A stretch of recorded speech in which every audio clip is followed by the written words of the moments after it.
Hello, magandang umaga, tanghali, hapon, gabi sa Earth elements na Capricorn, the Taurus, and the Virgo.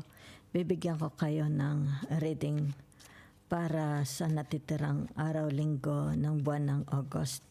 General po ito, it's not a personal. Kaya po, kung gusto po ninyo ng private reading, feel free to email Lola Baby. Naroon po sa aking description box sa profile po. Kaya so, ating titingnan ng inyong tinatawag past, present, and your future. Okay? Unahin natin ang inyong past. Okay. So, ito yung tinatawag na pagbabalik. Okay?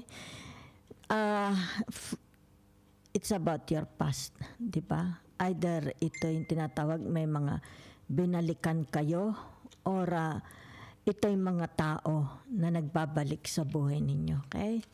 Yan. So, titingnan po natin, ha? So, yan yung tinatawag na the Knight of Swords. Okay? Or ito yung paglalakbay na ginawa nyo from the past. Meron ba kayong mga ginawang paglalakbay from the past, di ba? It has something to do about your work, okay? About, sabihin na natin, you have to work with people. Maybe it's a project, di ba? Or nagpunta kayo sa isang lugar, sa isang unknown places, di ba? Yan. So, binabalik ko lang kayo sa inyong nakaraan, di ba? Yan.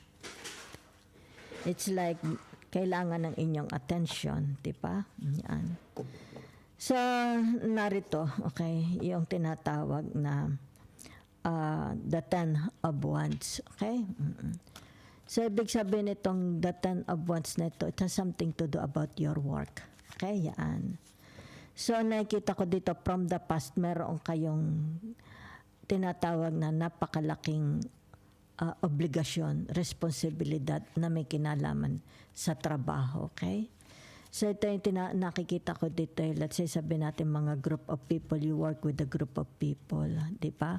At dito nakikita malaki ang naging sahod ninyo, malaki ang nai-owe ninyong pera. Yun na nakita ko. Kung saan man ito kayo nagpunta, okay? Halimbawa, lugar, bayan, syudad, di ba? It has something to do about your profession. Pero nakikita dito na malaki ang inyong ginana, okay? Malaki ang inyong kinita.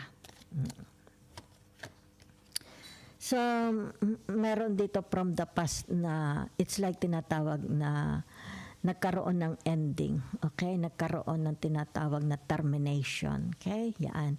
Either ito yung finished contracts or na-terminate or yung tinatawag na na-kick out or tinatawag na, it's like ito ha, the Mars. Yan, ha? Yun lang ang nakikita ko.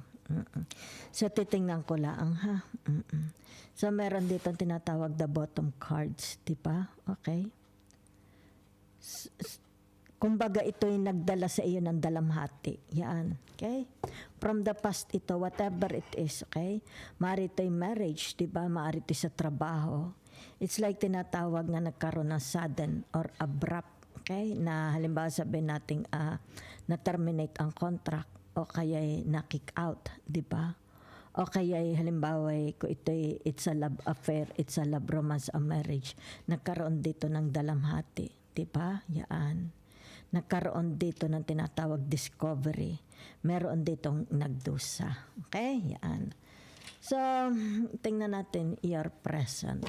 Okay?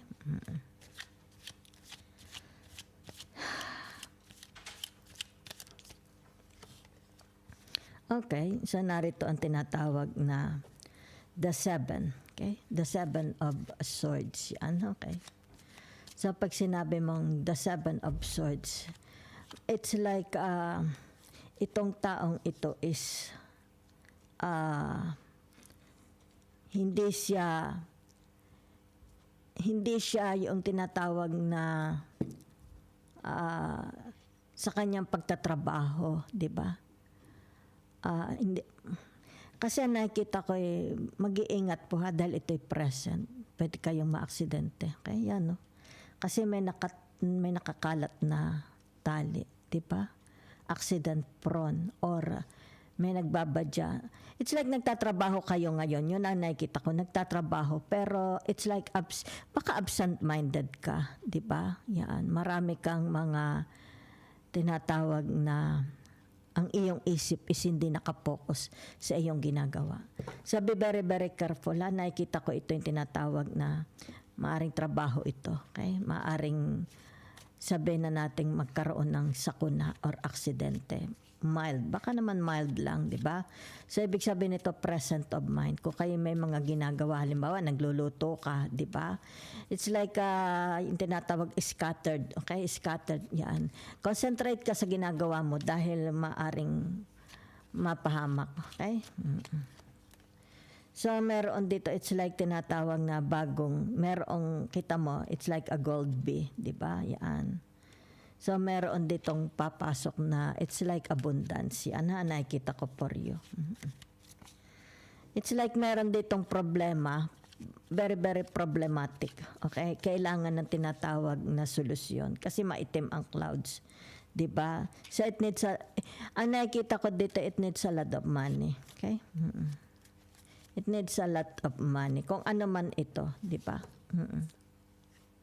Ang nakikita ko dito ay maybe a shelter, magpapagawa ng bahay, di ba? Or, yun ang nakikita ko lang, di ba? Kasi ito'y bumble, di ba? Ano ba itong bumble na ito? Bakit dumating ang bubble na ito? Yan, ang nakikita ko lang a place to live, di ba? Maybe meron lalapit sa inyo, maybe ito a family member, di ba? So ngayon ang nakikita ko, it's like may problema dito, they need a lot of cash. Okay, yan, kasi dito, di ba? Yan. Or kayo tinatawag a helping hand, kailangan nila, ha? Okay? So ito yung nakikita ko. Siguro may tinutulungan kayo ngayon, di ba? Okay.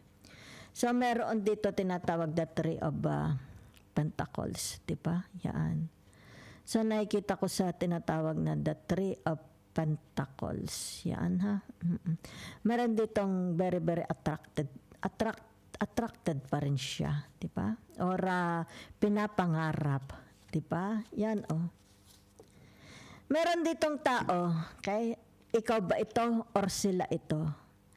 It's like memories coming back, okay? Yan. May naaalaala sila, okay? From the past. Yan ha. Siguro ito'y sa trabaho nila, di ba? Okay? Baka yung trabaho nila is nagdala ng malaking ganansya sa buhay nila, di ba? Yan. So, kumbaga ngayon, it's like, siguro gusto nila uling kumita. Kaya yung kanilang tinatawag na buhay is, kung pwede sana ay kung ano nangyari from the past dahil dito, it's like malaki ang ganansyang naiuwi niya, di ba? Malaki yung kinita niya from the past. Sana ito is tinatawag na mangyari uli. So, yun na nakikita ko for you, ha? Okay?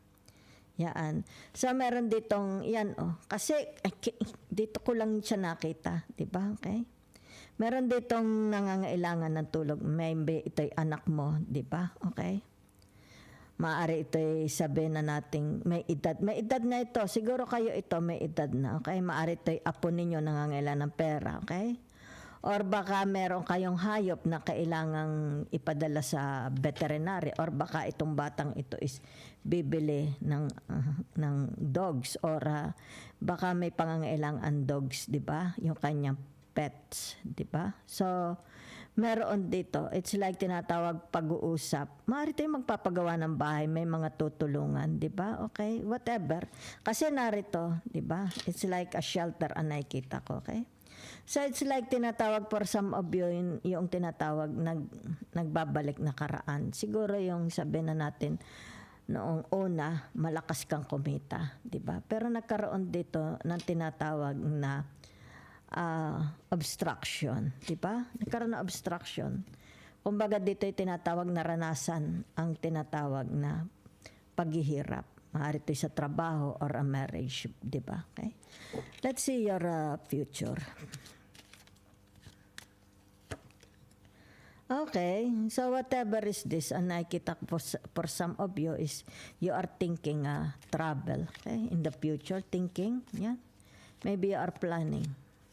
Kung ano itong inyong tinatawag, it's like tinatawag na gusto ninyo ng makipag-sapalaran. Diba? Yan. Whatever. Yun lang nakikita ko. The Eight of Wands. Okay? It's like looking at the big pictures. Diba? Yan. Baka dito. Okay? Maybe gusto ninyong tinatawag na kumita uli ng malaki. Kaya lumabas ito. It's like traveling. Maybe you are planning to travel abroad para magtrabaho. Di ba? Okay. Kasi kumbaga dito sinasariwa mo yung from the past na nangyari sa iyo. Okay? Na dito ang nakikita ko maganda, very very lucrative ang naging kita ninyo, kitaan ninyo from the past. Pero nagkaroon dito ng tinatawag na Mars, di ba? Whatever is this. Kumbaga dito yung tinatawag it's like nagkaroon ng biglaang putol, di ba? Yan. It's like setbacks, delaying, cut or tinatawag abolish, di ba? Or termination, cancellation, contract breaking, di ba? So whatever is this, yan. Ibig sabihin nito, yung tinatawag, you will get back your power, okay, in the future. Okay? It's like tinatawag na, whatever is this, you are missing from the past. Yan, ipagkakaloob uli sa iyo, okay? Saan man yung areas ng inyong buhay, okay? So, whatever is this ang nakikita ko for you, yan. It's like you have to make a decision. There is you will be approached kung saan man ito areas ng buhay nyo, maybe a romance, di ba? Trabaho, paglalakbay, di ba? Ibig sabihin nito yung tinatawag na you have to take a decision. It's like tinatawag, tatanggapin mo ba ito? Yan ha? Maybe it's very, very, it's about blessings. Okay? Kung tatanggapin mo ito, then ibig sabihin nito, your future is bright. Di ba? Okay? It's like tinatawag, you're back in power.